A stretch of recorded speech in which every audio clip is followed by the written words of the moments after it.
Dieu notre Père, nous voulons prier tous ensemble ce matin et te demander de parler à chacun d'entre nous, petits et grands, jeunes et vieux. Nous demandons que tu viennes nous rencontrer au travers de ce qu'on va lire ce matin et te demandons d'avoir compassion de nous. Nous sommes limités, mais toi tu ne l'es pas. Tu sais atteindre chacun d'entre nous, tu connais les mots que nous avons besoin d'entendre pour pouvoir te comprendre au mieux. Et ce que je te demande, c'est que tu puisses poser sur mon cœur, sur ma langue, les mots qui correspondent à tous ceux qui sont ici. Tu vois que nous avons des âges différents, des arrière-plans différents, des compréhensions bien souvent différentes aussi. Mais toi, rien n'est impossible à toi et nous prions, Seigneur, que ce soit toi qui sois entendu, que le Saint-Esprit atteigne chacun d'entre nous. Nous te le demandons au nom de Jésus. Amen. On va parler effectivement aujourd'hui d'un thème qui inaugure une nouvelle série. Alors, j'avais envie de vous demander, comme nous sommes en train d'approcher de la période des vacances, est-ce qu'il y en a parmi nous qui voyagent, qui vont aller, qui sont peut-être déjà partis, ou alors est-ce qu'il y en a qui ont des projets de voyager? Oui, que 2, waouh, 3, voyager. Je n'ai pas parlé de destination. Est-ce qu'il y en a qui ont prévu de s'éloigner du lieu où ils habitent? Ouais, quelques-uns, ouais. Intéressant. Alors, j'imagine, on a tous peut-être des façons de faire à peu près différentes. Est-ce qu'il y en a qui vont à l'étranger maintenant? Est-ce qu'il y en a qui vont dans des endroits qu'ils n'ont jamais visités, peut-être? Ah, 1, 2.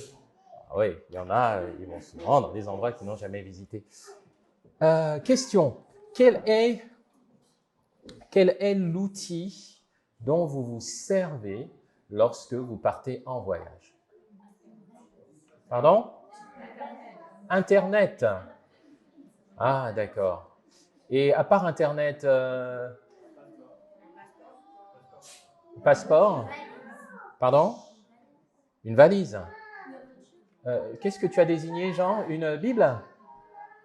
Bible, d'accord, ok. Ok. L'avion, bien sûr, il y a des moyens de déplacement. Ouais. Alors, c'est vrai que Internet, aujourd'hui, il contient beaucoup de choses et c'est vrai que c'est assez lié à notre sujet. Mais que pensez-vous, est-ce que vous avez tous entendu parler du guide du routard? Est-ce que quelqu'un s'en est déjà servi ici? Il y en a qui peuvent lever la main? Ah, c'est familier à certains d'entre nous. Le guide du routard. À quoi ça sert un guide du routard? Alors, les enfants, vous me suivez? Un guide du routard, c'est un livre qui décrit le pays, l'endroit où on a envie de voyager. Et en fait, on apprend plein de choses sur l'endroit où on va aller parce que, en fait, il faut être au courant de comment ça se passe. Et donc, il y a plein de renseignements dans le guide du routard sur, par exemple, les choses qui sont bien à visiter et aussi parfois les endroits qu'il faut éviter. On a pas mal de renseignements sur comment sont les gens, où on va aller, qu'est-ce qu'il faut faire, qu'est-ce qu'il ne faut pas faire. Ça donne plein de conseils sur les lieux, les gens, mais aussi les chemins qu'il faut qu'on emprunte. Le guide du routard, en fait, c'est un petit peu une image qui est assez intéressante du livre qu'on va commencer à lire dans cette série qu'on débute sur, on va appeler ça comme ça aujourd'hui, la sagesse de Dieu. C'est le livre des Proverbes.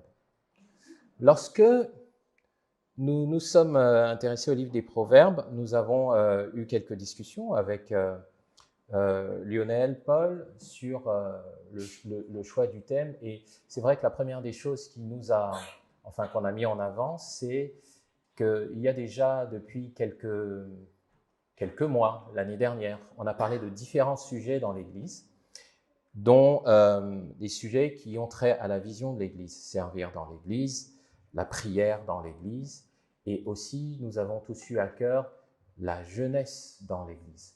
Donc ce thème de la sagesse s'adresse aussi bien aux jeunes, mais aussi aux moins jeunes. Il s'adresse à tout le monde, les plus petits comme les plus grands. Et le livre des Proverbes qu'on va découvrir ensemble, ou du moins qu'on va parcourir ensemble, va nous apprendre certaines choses au sujet de la sagesse de Dieu.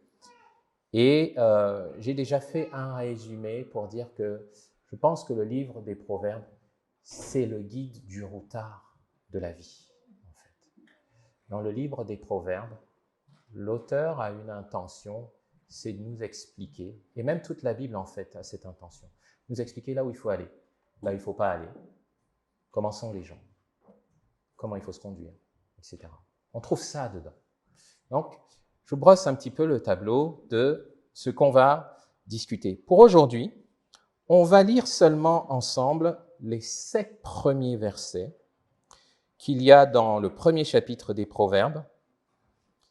Ce sera donc l'introduction de notre série. Alors, pendant que moi je me cale sur mon texte, je vais laisser le texte s'afficher. Il est déjà là, c'est bien. Alors, pour moi, c'est ici. Ça ne veut pas marcher?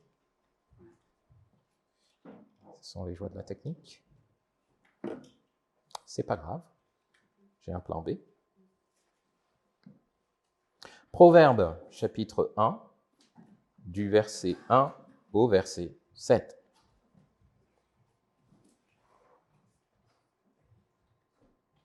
Alors, allons-y. Il est écrit ceci dans la parole de Dieu. Proverbe de Salomon, fils de David, roi d'Israël. Ils ont pour but d'enseigner aux hommes la sagesse et de les éduquer pour qu'ils comprennent les paroles prononcées avec intelligence et qu'ils reçoivent une éducation réfléchie en vue d'être justes, de vivre selon le droit et dans la droiture. Ces proverbes donneront aux gens sans expérience le bon sens, aux jeunes de la connaissance et du jugement. Que le sage écoute et il enrichira son savoir. Et l'homme avisé acquérera l'art de bien se conduire. Ces proverbes sont destinés à faire comprendre les maximes et les paraboles et à pénétrer les propos des sages et leurs paroles énigmatiques. Et enfin, dernier verset de notre lecture de ce matin, mais non des moindres, c'est par la crainte de l'Éternel que commence la connaissance. Mépriser la sagesse et l'éducation, c'est être un insensé. Je vais relire ce dernier. C'est par la crainte de l'Éternel que commence la connaissance. Mépriser la sagesse et l'éducation, c'est être un insensé. Alors, notre texte de ce matin va nous instruire, je pense, sur plusieurs points qui concernent la sagesse de Dieu. Je vais essayer de m'assurer que je ne suis pas comme ça, c'est bon. Puis ici. Ça ne veut pas obéir. Ça ne veut toujours pas obéir. Bon, très bien. J'ai un plan B. Alors, parmi les premières choses que nous enseigne ce texte, on va regarder ce qui est écrit au verset 1, si vous voulez bien. Il y a 5 choses que peut nous adresser ce texte. La première chose, au verset 1 qui nous est dit, ça nous parle de l'auteur du livre. Pour être honnête, Salomon est présenté comme l'auteur du livre et ça présente Salomon comme le fils de David et roi d'Israël. Pour ceux qui ont déjà lu le livre des Proverbes, en fait, tous les proverbes ne sont pas écrits par Salomon, fils de David. Il y en a quelques-uns qui sont écrits par d'autres, mais il y a des grandes sections dans le livre des Proverbes qui sont écrites par Salomon.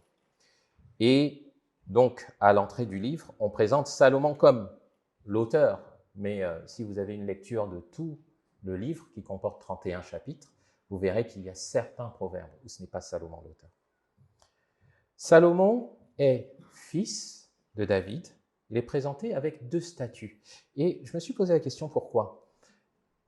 Fils et roi. C'est intéressant ces 2 statuts. Parce qu'a priori, quand on est fils, ça veut dire qu'on est enfant d'eux. Ça veut dire qu'on a passé, a priori, une partie de son existence sous l'autorité de quelqu'un qui a joué le rôle de parent. Mais il est aussi roi. Ça veut dire qu'il a sous son autorité tout un peuple.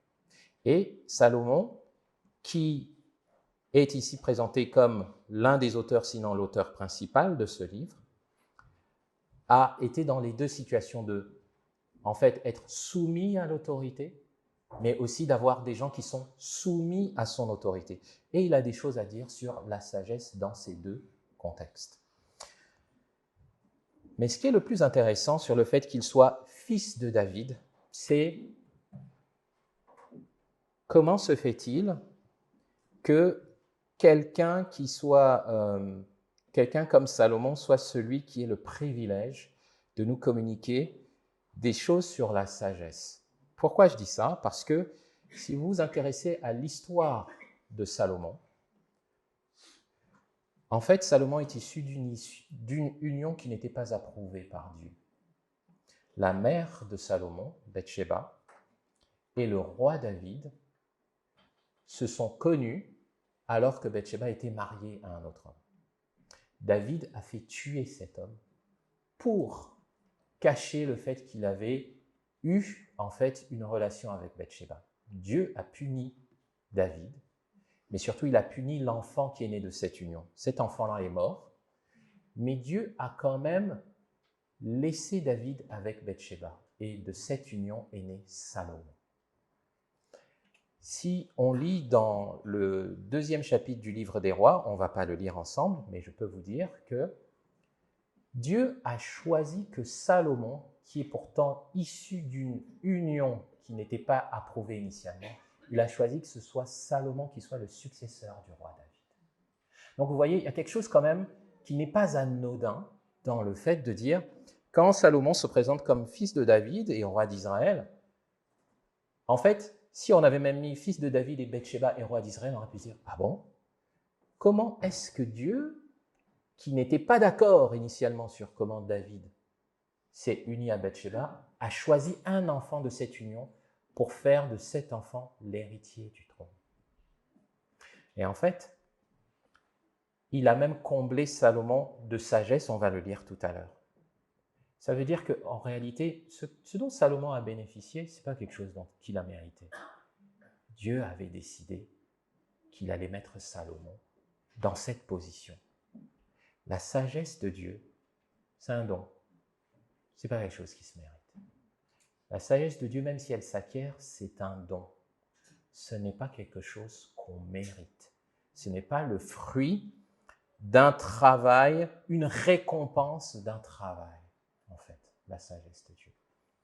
On va voir comment Salomon a été comblé de cette sagesse. Mais la première des choses qui se cache derrière ce premier verset, si on va regarder dans le livre des rois, c'est on comprend que la sagesse de Dieu, c'est un don, ce n'est pas un mérite. Maintenant, regardons à ce qui est écrit dans les versets 2 à 3 du premier chapitre des Proverbes. Voilà ce qui est écrit, ça dit, ils ont pour but, donc les proverbes ont pour but d'enseigner aux hommes la sagesse et de les éduquer pour qu'ils comprennent les paroles prononcées avec intelligence et qu'ils reçoivent, donc les hommes, qu'ils reçoivent une éducation réfléchie en vue d'être justes, de vivre selon le droit et dans la droiture. Alors les proverbes, ou certains disent des maximes, ce sont un petit peu des citations, on va dire, ou encore initialement, c'était vu comme des résumés de pensées qui servaient à comparer une situation avec une autre. Mais en fait, les proverbes sont souvent le résultat d'une expérience ou d'expériences de plusieurs personnes. Ils la résument dans une citation courte pour transférer en fait un enseignement. Et les proverbes que Salomon réunit ici ont un but, tout comme le but de ce livre. Et il cite en réalité deux types de buts dans le verset 2 et le verset 3. Il y a d'abord des buts pour celui qui écrit le livre, et ensuite il y a les buts pour ceux qui vont lire le livre. Les buts pour l'auteur ou pour l'orateur, c'est enseigner et éduquer. Alors je ne sais pas si vous faites la différence entre ces deux mots, enseigner et éduquer. Je sais que parmi nous, il y en a qui sont dans le métier de l'éducation, de l'enseignement. Ils pourraient avoir beaucoup de choses à dire, mais voici ce que mes recherches, moi, m'ont conduit à trouver sur la différence entre enseigner et éduquer. Lorsqu'on enseigne, on transmet un savoir à la génération qui suit, du moins à ceux qui ont besoin d'acquérir des connaissances. Enseigner, c'est transmettre un savoir, éventuellement à la génération future. Éduquer, c'est différent, c'est plus large, mais ça inclut enseigner. Éduquer, c'est conduire quelqu'un, c'est l'aider à se développer. Donc, quand j'enseigne, je contribue à éduquer la personne, mais je vais faire plus. C'est-à-dire, si je prends un exemple, vous pouvez aller en classe et vous avez des cours de mathématiques. C'est un enseignement, ça ne va pas vous aider à savoir comment est-ce que vous devez vous comporter, par exemple, devant une personne qui est plus âgée. Ce n'est pas parce que vous êtes intelligent, que vous avez acquis des connaissances, que vous savez bien vous conduire vis-à-vis des autres. Et c'est là la différence entre éducation et enseignement. Je transmets un savoir, j'ai appris des choses en histoire, par exemple, et puis éducation, c'est avec ce que j'ai appris, comment est-ce que je devrais me comporter? Salomon dit, les proverbes qui sont dans ce livre vont remplir deux fonctions. Celui qui les transmet, du moins celui qui les cite, va remplir deux objectifs. Enseigner, transmettre un savoir, mais aussi éduquer. D'accord? Ça, ce sont les buts pour celui qui a écrit Salomon, ou alors celui qui va prendre ce livre pour transmettre, pour parler à un auditoire. Et puis pour l'auditeur, Salomon dit qu'ils servent, je vais relire à partir du verset 3, pour que donc les hommes reçoivent une éducation réfléchie, voilà, ça dit ça, et qu'ils comprennent des paroles dites avec intelligence, et surtout ça dit, et ça c'est ce qui est important, ça dit que c'est en vue d'être juste, de vivre selon le droit et dans la droiture. Il ne s'agit pas juste de transférer une connaissance. Il ne s'agit pas juste d'expliquer aux gens comment fonctionne la technologie, comment fonctionnent les choses d'aujourd'hui. Il y a une finalité dans la sagesse de Dieu. Et ça, c'est notre deuxième point. La sagesse de Dieu a un but, une finalité. La finalité, c'est dans ce qui est écrit « en vue d'être juste ». D'accord? Je vais le relire ici pour ne rater aucun des mots. En vue d'être juste, de vivre selon le droit et dans la droiture. On va transférer des connaissances, on va travailler le comportement, conduire les gens en vue d'en faire des personnes qui sont justes. Des personnes, si vous suivez dans la Bible, en fait, le mot juste, c'est des personnes qui agissent avec équité, mais surtout qui se confient en l'Éternel. La sagesse de Dieu a quelque chose à voir avec l'Éternel et on va y venir. Donc, lorsqu'on parle de sagesse, c'est intéressant, on parle dans ce livre de quelque chose qui a à voir avec Dieu. Alors, j'ai demandé, moi, à mes enfants, et je me suis posé aussi la question de comment est-ce qu'ils définiraient la différence entre l'intelligence et la sagesse. Et j'avoue que c'est intéressant, j'avais envie de vous partager ça, et mes enfants m'ont donné leur avis, et puis ici, ils ont interrogé leurs camarades, moi aussi j'ai donné le mien. Donc, je vais citer quelques éléments, je ne sais pas si vous y retrouvez. Alors, il y a une des personnes qui a répondu, l'intelligence, c'est la capacité de résoudre un problème posé. La sagesse, c'est la capacité à choisir le meilleur moyen de résoudre le problème posé. Quelqu'un d'autre a répondu, savoir utiliser ses connaissances, ça c'est l'intelligence, c'est savoir utiliser ses connaissances pour résoudre un problème qui se pose dans l'immédiat. Et puis sur la sagesse, c'est la capacité à comprendre le problème, l'anticiper et l'éviter. Donc, et même si on sait comment le résoudre. Donc, dans ce deuxième avis, c'est la sagesse par rapport à l'intelligence, c'est j'évite les problèmes. Je sais qu'ils peuvent arriver, j'évite les problèmes. Alors, ma réponse à moi, c'était de dire, la sagesse, pour moi, l'intelligence, pardon, c'est une faculté intellectuelle. Celui qui n'a pas une bonne moralité, pour moi, n'est pas intelligent aux yeux de Dieu. La sagesse, c'est la capacité, pour moi, à appliquer son intelligence pour le bien des autres. Ça, c'est ce que moi j'ai répondu. Et puis, il y a d'autres avis que j'ai trouvés aussi intéressants. Ils sont tous d'ailleurs. Hein. Je vais en lire un qui est un peu long, mais je vais lire quand même. Alors, la sagesse, c'est savoir faire des choix justes. On a déjà le cas de Salomon, a répondu une amie de mes enfants. Salomon, avec les 2 femmes, c'est bien se conduire. C'est ça la sagesse. L'intelligence, c'est savoir. Tout le monde sait un truc, mais pas sur le même domaine, mais tout le monde ne sait pas bien se comporter. Tout le monde ne sait pas faire des choix de manière impartiale. On voit que lorsqu'on parle de sagesse et d'intelligence dans l'esprit de nos jeunes lycéens ou collégiens, il y a une nuance dans ce qu'on entend dans intelligence et sagesse. Et j'ai plusieurs comme ça, mais je ne vais pas tous les faire parce que j'en ai 10, mais c'est assez intéressant de voir qu'on a tous une espèce de compréhension de c'est quoi la sagesse, c'est quoi l'intelligence, mais la Bible, elle a une vision précise de c'est quoi la sagesse. Déjà, ce qu'elle nous dit, c'est que la sagesse est orientée vers un but, c'est faire des gens, conduire des gens à devenir justes, à vivre selon le droit, selon la droiture. Mais ce qui est intéressant, c'est que 2 mots sont employés, et c'est ça qui nous intéresse ici aussi pour notre assemblée. Enseigner, éduquer. Ça veut dire qu'il y a quelqu'un qui est dans une position de sachant, et puis il y a un autre qui est dans une position d'apprenant. Ça nous interpelle, nous, dans notre assemblée, sur le rôle qu'ont, pas seulement les enseignants qui sont à la chaire, mais les parents, les enfants. Conduire les gens à devenir justes, ce n'est pas seulement l'affaire du prédicateur, du président. C'est l'affaire des adultes qu'il y a dans les foyers. Vous êtes les premiers enseignants de vos enfants. Vous êtes les premiers en position de dispenser la sagesse. Vous êtes les premiers à comprendre comment il faut éduquer les enfants. Lorsque nos enfants étaient petits, moi je me rappelle que alors surtout lorsqu'on a eu notre première, on était très paniqués parce qu'on découvrait le fait de s'occuper d'un bébé et puis on entendait de tout. Et puis il y a eu cette parole assez sage de quelqu'un qui nous a dit, au final, c'est vous qui connaissez votre enfant.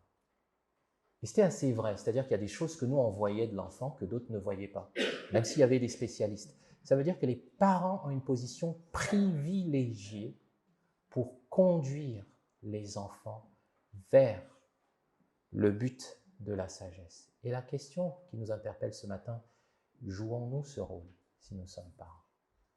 Ou est-ce qu'on se décharge sur l'école, sur le prédicateur, sur le responsable du groupe de jeunes, sur l'école du dimanche?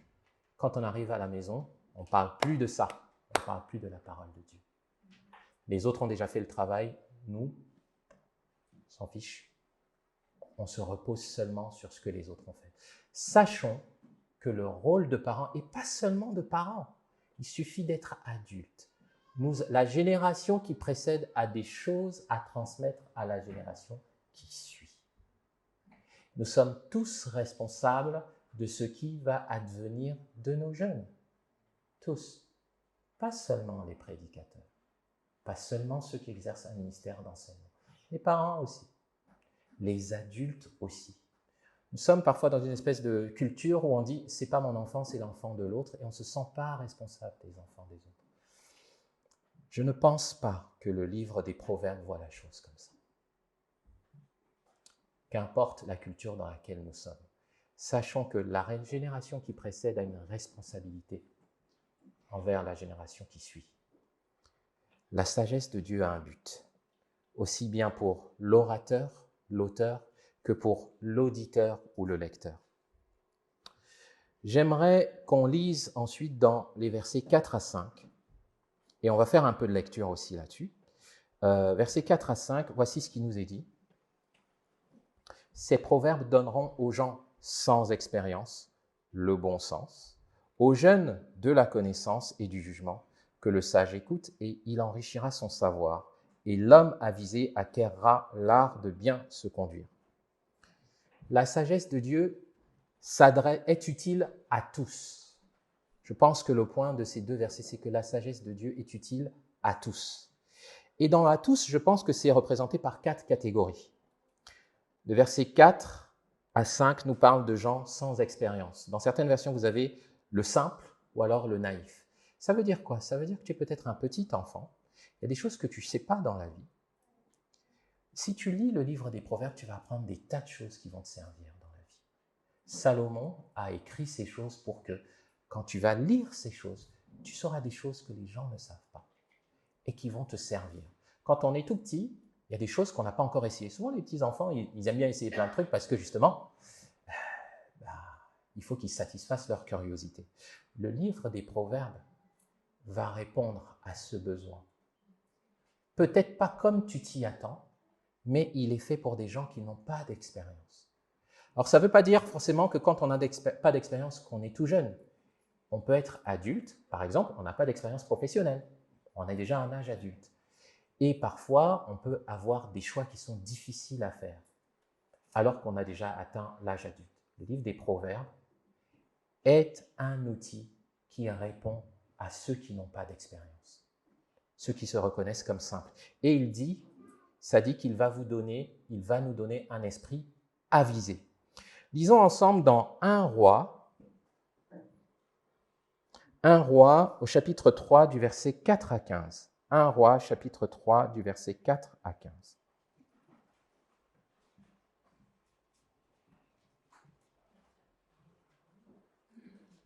Alors, il s'agit du roi Salomon, l'auteur dont on parle ici, à qui la royauté a été donnée. Son père David est mort, et donc il est devenu roi d'Israël.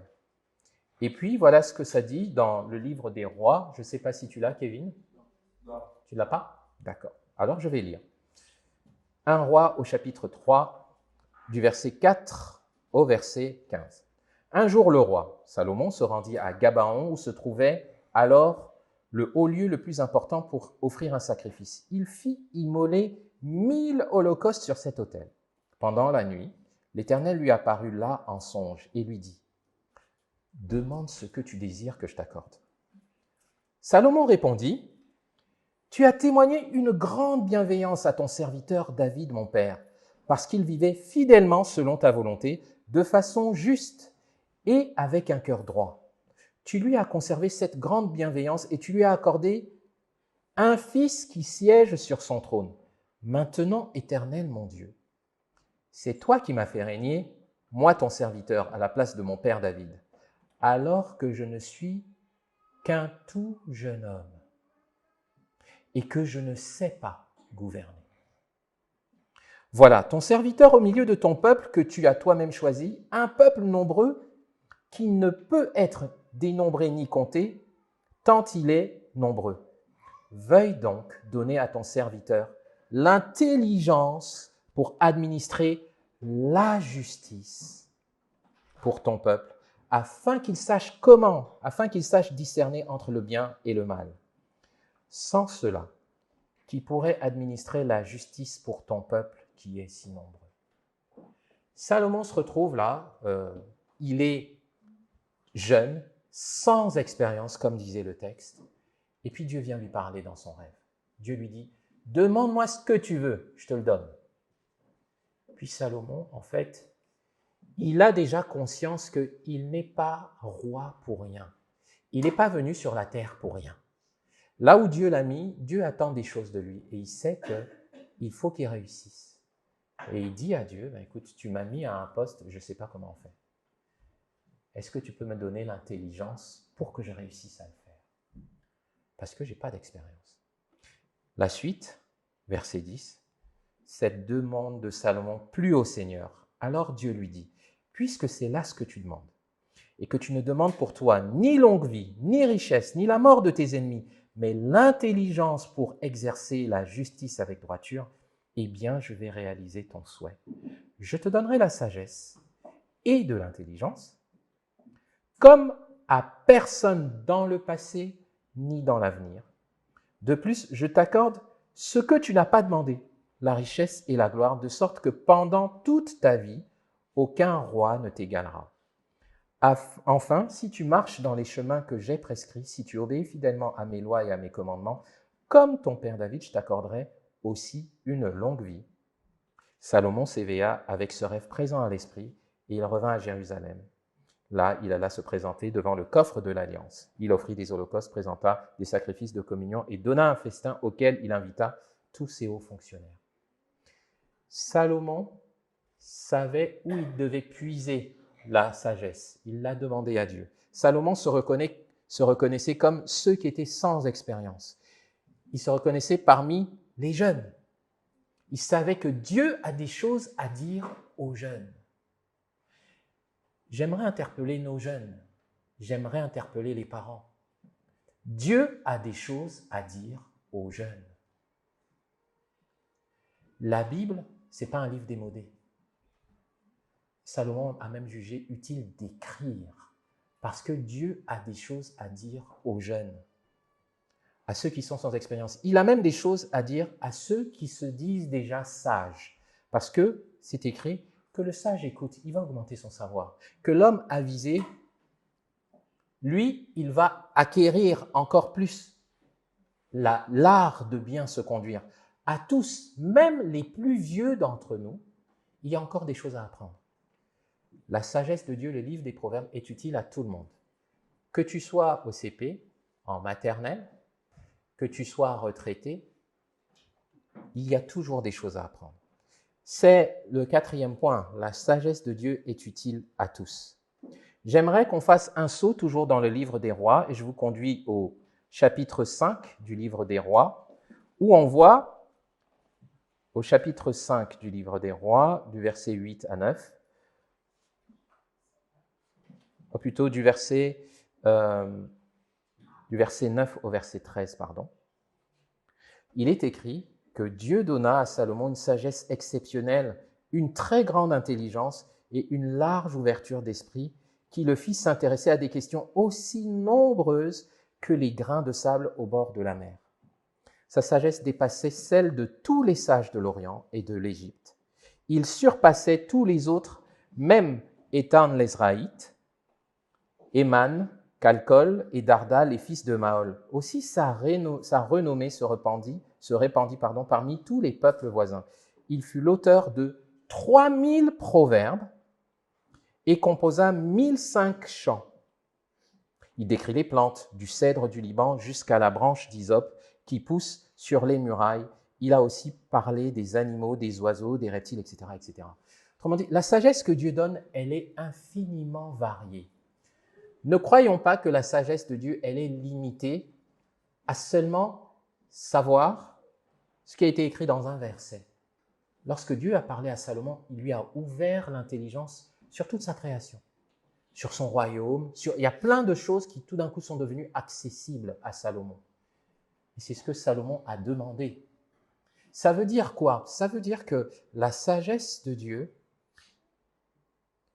elle traite des questions de nos vies. Si tu es jeune, sans expérience, sage, avancé en âge, Dieu a des réponses pour les choses qui concernent ta vie, son royaume, les choses de l'Église, mais même les choses qui sont de ta vie privée. Dieu sait toutes choses et il peut en parler. Et ça disait que ce que Salomon a reçu, c'était exceptionnel. Et il l'a demandé, en fait. Et enfin, j'aimerais qu'on voit aussi les effets de cette sagesse que Dieu a donnée à Salomon. En fait, lorsque Salomon écrit dans le livre des Proverbes, on va revenir dans le livre des Proverbes un instant, je refais un saut dans le livre des Proverbes, au verset 6, Salomon écrit que ce qu'il a écrit dans le livre des Proverbes, c'est dans un but particulier aussi. Hop, je suis toujours dans un roi, il faut que je revienne à Proverbes. Il dit que ces proverbes sont destinés à faire comprendre les maximes et les paraboles et à pénétrer les propos des sages et leurs paroles énigmatiques. Autrement dit, les choses qui sont écrites dans le livre des Proverbes, si nous les lisons, il y a plein de choses qui paraissent mystérieuses, mais qui vont commencer à nous devenir accessibles. Les maximes, les paraboles et à pénétrer les propos des sages, les paroles énigmatiques. Alors moi, personnellement, j'y suis pas encore, mais je me suis dit, peut-être que si je lis un peu mieux, un peu plus le livre des Proverbes avec l'aide du Seigneur, peut-être que je comprendrai mieux, par exemple, les paraboles de Jésus. Je me demande s'il n'y a pas des liens. Parce que Salomon dit qu'il y a des choses, des propos qui sont inaccessibles à la plupart des gens, mais si vous lisez le livre des Proverbes, il y a des choses que vous allez découvrir, il y a des principes que vous allez découvrir. Et moi, je trouve que ça m'emballe. Je me dis, j'ai déjà lu le livre des Proverbes plusieurs fois, mais ça m'encourage à le lire une fois de plus ou plusieurs fois, et ensuite à le lire en parallèle avec ce que Jésus a dit. Est-ce qu'il y a des choses qui vont s'éclairer quand je vais lire Jésus et quand je vais lire Salomon? Je pense que c'est un beau défi pour chacun d'entre nous, parce qu'il met un intérêt au livre des Proverbes. Refaisons, si vous le voulez bien, un saut dans le livre des Rois pour voir quelque chose qui a été dit à Salomon. On est dans 1 Roi, au chapitre 10. Je vais lire le verset 1. Alors, tout le monde a entendu parler de ce personnage. C'est la reine de Saba. La reine de Saba, c'était une reine qui était connue. Et comme d'autres rois, elle a entendu parler de Salomon. Il est écrit au verset 1, la reine de Saba entendit parler de la réputation de Salomon, que Salomon avait acquise grâce à l'Éternel. Et elle vint donc éprouver sa sagesse en lui posant des questions difficiles. Exactement ce qui était écrit dans le verset 6 des Proverbes. Elle est venue pour lui poser des questions auxquelles les gens ont en général du mal à répondre, pour savoir si c'était vraiment vrai qu'il avait une sagesse extraordinaire. Et puis, si on fait un saut toujours dans le même chapitre, on va au verset 8 et au verset 9 de ce chapitre. Voici ce que dit la reine de Saba après qu'elle ait posé ces questions à Salomon. Elle lui dit ceci, « Qu'ils ont de la chance, tous ceux qui t'entourent et qui sont toujours en ta présence, de pouvoir profiter sans cesse de ta sagesse. Béni soit l'Éternel ton Dieu qui a témoigné sa faveur en te plaçant sur le trône d'Israël. C'est à cause de son amour éternel pour Israël que l'Éternel t'a établi roi pour que tu gouvernes avec justice et équité. » Salomon a écrit quelques versets plus haut dans le livre des Proverbes que ce qu'il écrit, c'est pour amener les gens à se conduire avec justice et équité. La reine de Saba, quand elle a rencontré Salomon, elle a vu que c'est comme ça qu'il était. La sagesse que Salomon propose au nom du Seigneur dans le livre, c'est une sagesse qui amène les gens à se conduire avec justice et équité. Et c'est quelque chose qui devient visible. On ne devient pas juste sage pour le plaisir d'avoir des connaissances. Ce que la reine de Saba a perçu, c'est que c'était une bénédiction pour ceux qui l'entourent. La sagesse de Dieu ici, elle a un impact. C'est le 4e point que je voulais partager ici. Le premier, je le rappelle, c'est un don. Le 2e, elle a un but. Le 3e, elle est utile à tous. Le 4e, elle a un impact. Et cet impact, c'est d'être en bénédiction pour ceux qui nous entourent. Et au verset 23, toujours du chapitre 10, la reine de Saba dit, enfin voici ce qu'il est écrit, « Le roi Salomon surpassa tous les rois de la terre par sa richesse et sa sagesse. » C'était extraordinaire ce que Dieu avait mis en lui. Une sagesse utile à tous, une sagesse qui a un impact, une sagesse qui est accessible à tous, point d'interrogation. Et ça, c'est le dernier point de ce message. La sagesse de Dieu est-elle accessible à tous? C'est un don. Elle a un but. Elle est utile à tous. Elle a un impact. Mais est-elle accessible à tous? Revenons donc, et on va terminer là-dessus sur le verset 7 du livre des Proverbes.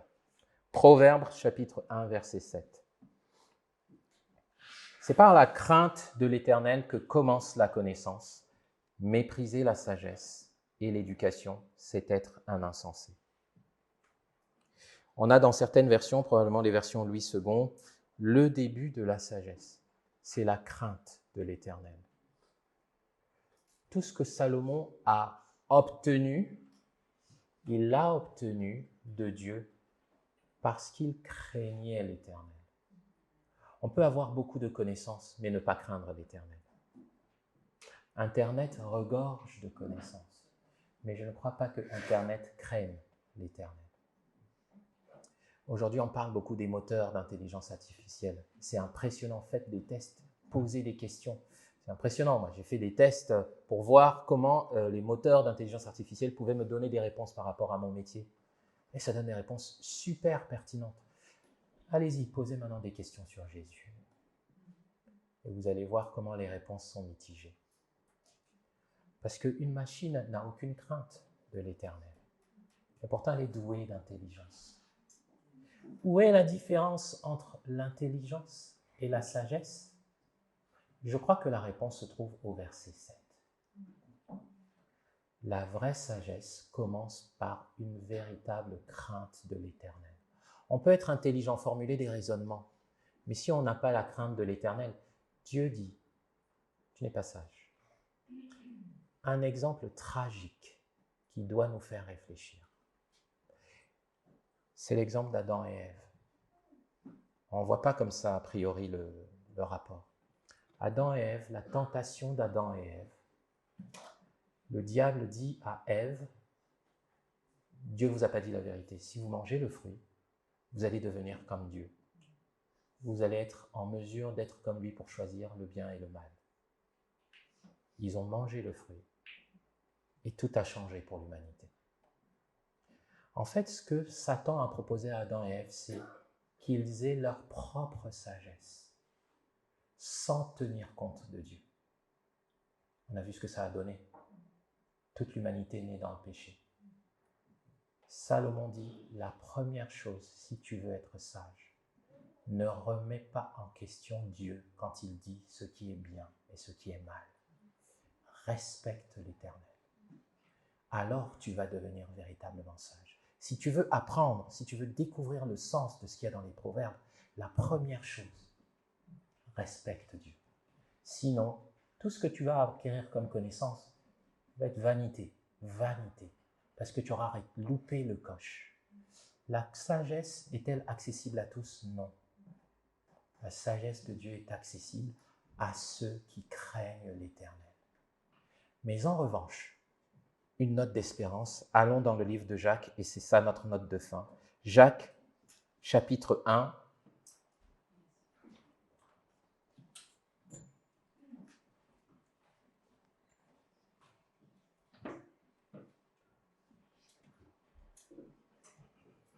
À partir du verset 5. Voici ce que dit Jacques. Si l'un d'entre vous manque de sagesse, qu'il la demande à Dieu, qui la lui donnera. Car il donne à tous, généreusement et sans faire de reproche. Mais attention, il faut lire la suite.